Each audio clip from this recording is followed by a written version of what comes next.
বীরনগর শিয়ালদা থেকে ৮১ কিলোমিটার দূরে নদিয়া জেলার রানাঘাট মহকুমার অন্তর্গত একটি প্রাচীন জনপদ ও অন্যতম প্রাচীন পৌরসভা অঞ্চল। ১৯৬৯ সালে প্রতিষ্ঠিত এই পৌরসভার প্রথম পৌরপিতা ছিলেন কবি নবীনচন্দ্র সেন এবং এই বীরনগরেই প্রখ্যাত সাহিত্যিক রাজশেখর বসুর জন্ম হয়।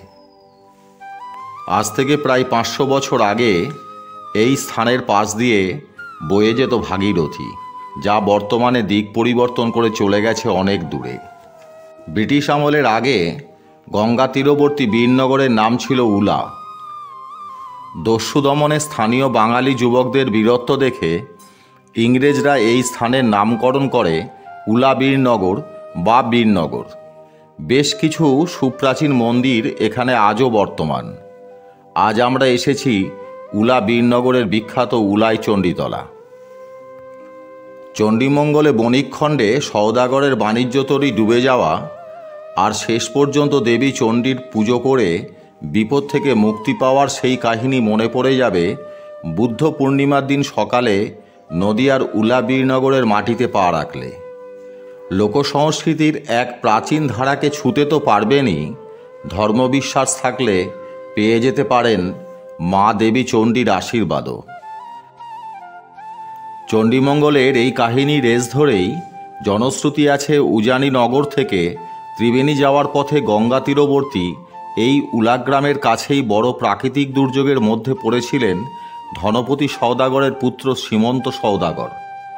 বণিক ধনপতি ছিলেন শিবের উপাসক, কোনো মতেই দেবী চণ্ডীর পুজো করতে চাইতেন না। অপরদিকে দেবী চণ্ডী তার হাত থেকে পুজো পেতে নানা ছলনার আশ্রয় নিয়েছিলেন।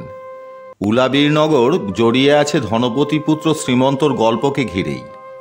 শ্রীমন্তর বাণিজ্যতরী শেষ পর্যন্ত রক্ষা পেয়েছিল দেবী চণ্ডীর পূজার মাধ্যমে। গাছের তলায় বসে একখণ্ড শিলাকে দেবী চণ্ডীরূপে পুজো করেছিলেন শ্রীমন্ত। প্রাচীন বট অশ্বত্থের ছায়াশীতল এই স্থানেই বাঁধানো দেবীর সেই পূজার বেদী যা আপনারা দর্শন করছেন। জনশ্রুতি আছে একসময় ওলা ওঠা অর্থাৎ কলেরা রোগে এই অঞ্চলে মড়ক লাগে। ঘরে ঘরে মানুষের মৃত্যু দেখে তারা বিপদ থেকে মুক্তি পাওয়ার জন্য মা উলাইচণ্ডীর পূজা করে বিপদমুক্ত হন। এই গ্রামের নাম উলা কেন তা নিয়েও বিভিন্ন লোকের বিভিন্ন মত। কেউ বলেন নদীর চরে প্রচুর উলুখড়ের বন ছিল। উলুখড়ের বাণিজ্য থেকে এই জনপদটির নাম হয় উলা। আবার কারো কারো মতে উলা আরবি শব্দ, যার অর্থ হলো শ্রেষ্ঠ বা জ্ঞানী। একসময় এই স্থানে বহু পণ্ডিত লোকের বাস ছিল, তাই এই স্থানের নাম হয় উলা। তবে গ্রামটি নিঃসন্দেহে প্রাচীন। আবুল ফজলের আইনি আকবরী ও 1819 সালের 8ই মের সমাচার দর্পণ পত্রিকায় এই গ্রামের উল্লেখ আছে। ওলাইচণ্ডী হচ্ছে বৌদ্ধ প্রভাবিত দেবী পূজা পদ্ধতি।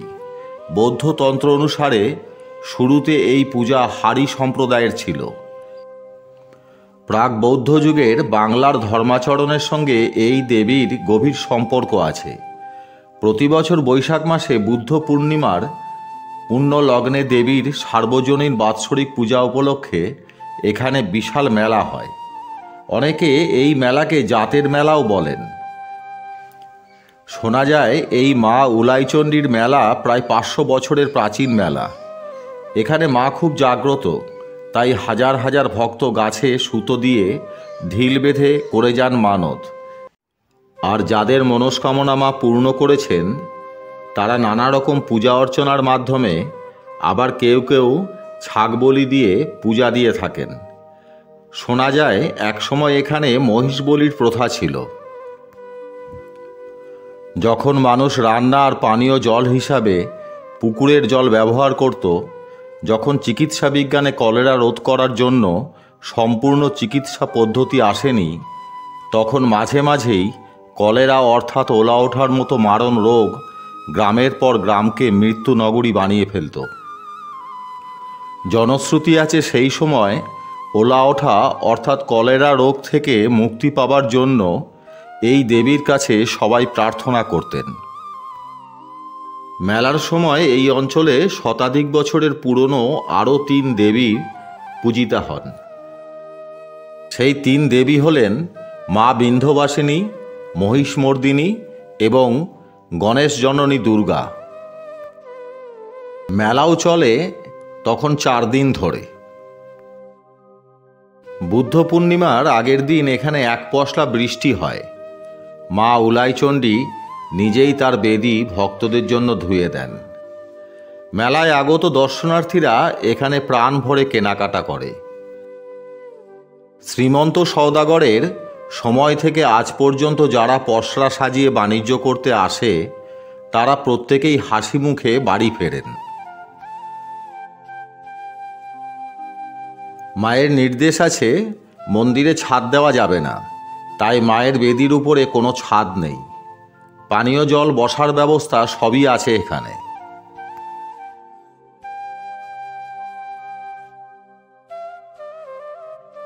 এখানে মন্দির এবং মন্দির প্রাঙ্গণ পরিষ্কার পরিচ্ছন্ন রাখার জন্য যিনি দায়িত্বে আছেন তার সঙ্গে কমলালেবু খেতে খেতে বেশ কিছুক্ষণ গল্প করলাম। ভদ্রলোকের ব্যবহার অতি সুন্দর। তার কাছ থেকে এই স্থানের সম্বন্ধে কিছু ধারণা পেলাম।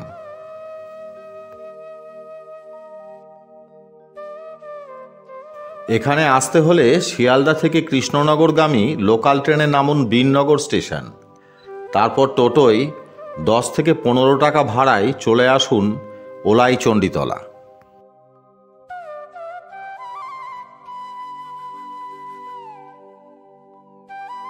মন্দির প্রাঙ্গণের পাশে এটি একটি শিশু উদ্যান।